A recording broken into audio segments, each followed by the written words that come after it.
Hello friends, आप सबका स्वागत है हमारे यूट्यूब चैनल पर।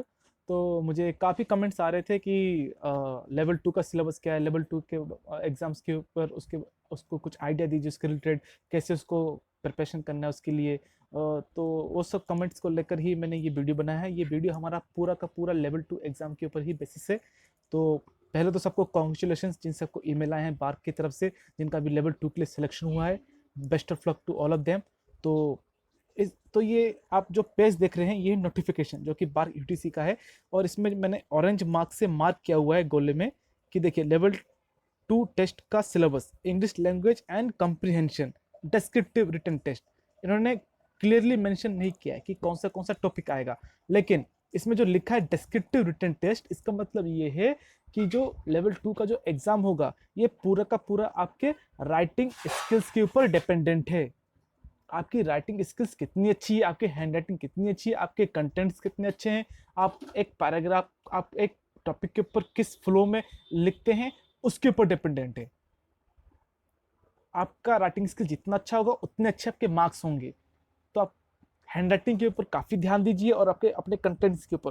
क्योंकि मान लीजिए आपने कुछ लिखा है, लेकिन अगर वो थोड़ा सा समझ में नहीं आया एग्जामिनर को, तो वो बिल्कुल भी एफर्ट नहीं लगाएगा उस समझने में, वो आगे बढ़ जाएगा उसे रॉन्ग करके या फिर गलत करके, क्योंकि उसे बहुत सारी कॉपीज चेक करनी होती है। और एक बात, काफ़ी लोग ये बोल रहे थे कि क्या सबको मेल आए। नहीं, सबको मेल नहीं आए, क्योंकि नोटिफिकेशन में क्लियरली लिखा है कि जितनी वैकेंसी है उसके 20 टाइम्स ही बच्चों को लेंगे।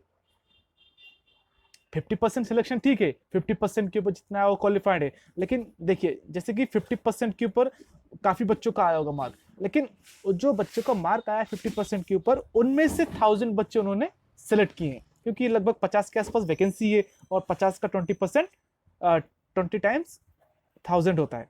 तो सिर्फ 1000 बच्चों को ही ये मिल गया है। वैसे तो बहुत सारे बच्चे कमेंट कर रहे हैं, लेकिन वो कितने हैं? ज़्यादा ज़्यादा 200-300 कमेंट मैंने देखे हर वीडियो में, जितने भी यूट्यूब पर हैं। तो आप ये समझ लीजिए, सिर्फ 1000 बच्चों को ही मिल गया है, जो लोग सिलेक्टेड हैं, जो लोग जिनका 50% के एवोव है, एंड वो टॉप 1000 में फॉल कर रहे हैं। तो आपको उसी हिसाब से चलना है कि आपका कंपटीशन 1000 बच्चों से है, और आपकी राइटिंग स्किल आप जितनी निखार सके, इन दिनों में निखार लीजिए। अब एग्जाम कब होगा और डेट और एडमिट कार्ड डाउनलोड का नोटिफिकेशन आपको मेल सेपरेटली दिया जाएगा, ये उस मेल में लिखा हुआ है नीचे, आप देख सकते हैं। तो आपकी राइटिंग स्किल्स यहाँ पे बहुत इंपॉर्टेंट रोल प्ले करेगी। और राइटिंग स्किल्स के साथ साथ आपका जो भी है, जैसे कि आपकी जो भी इंग्लिश ग्रामर है, मैंने कुछ यहाँ पे टॉपिक्स लिस्ट आउट किए हुए हैं, जैसे कि इंग्लिश लैंग्वेज में active passive sentence, idioms, sentence formation, direct indirect speech, parts of speech, parajumbled, antonym, synonym, cloze test, fill in the blanks, spelling error, one word substitution.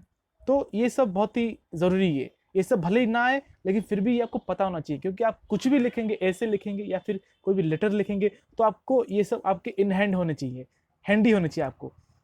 क्योंकि लिखेंगे तो सब लोग, लेकिन वो लोग फिर ग्रामर एरर ढूंढेंगे कि कहाँ पर ग्रामर एरर है, और बच्चा सेंटेंस ठीक से लिख पा रहा है या नहीं लिख पा रहा है। क्योंकि ये जो अपर डिवीजन क्लर्क है, उसका जॉब रोल आप उसको ठीक समझिए। उसका जॉब क्या होता है? उसका जॉब होता है लेटर लिखना, रजिस्टर मेंटेन करना, फाइल्स मेंटेन करना, डाटा प्रोसेसिंग करना, ये सब काम होता है जो भी क्लर्क लेवल का होता है। तो उसमें इंग्लिश अच्छी होनी जरूरी है। काफी बच्चे ये पूछ रहे थे कि हिंदी में लिख सकते हैं क्या। देखो, एक तो ये इंग्लिश का लैंग्वेज का टेस्ट है, तो आप इसमें हिंदी में कैसे लिख सकते हैं? ये तो कॉमन सेंस है कि इसमें हिंदी का कोई रोल नहीं है। आपकी इंग्लिश अच्छी होनी चाहिए, और बहुत अच्छी होनी चाहिए, और उसको आप रिप्रेजेंट कर सकें। मतलब मान लीजिए आपकी इंग्लिश अच्छी है, लेकिन आप उसे प्रेजेंट ही नहीं कर पा रहे हो, रिप्रेजेंट नहीं कर पा रहे हो अपने राइटिंग स्किल्स के थ्रू, तो फिर क्या फायदा? तो आपका दोनों बैलेंस करके चलना है। आपकी इंग्लिश अच्छी होनी चाहिए, आपकी राइटिंग स्किल्स होनी चाहिए उसे रिप्रेजेंट करने के लिए।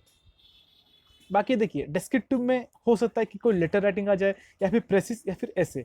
लेटर राइटिंग में आपको फॉर्मल, मतलब किसी इंस्टीट्यूशन या फिर किसी भी इंस्टीट्यूशन या फिर किसी कॉलेज या फिर कोई ऑफिस को लिखने को आ सकता है। और इनफॉर्मल मतलब फैमिली फ्रेंड्स को जो लिखते हैं, वो इनफॉर्मल होता है।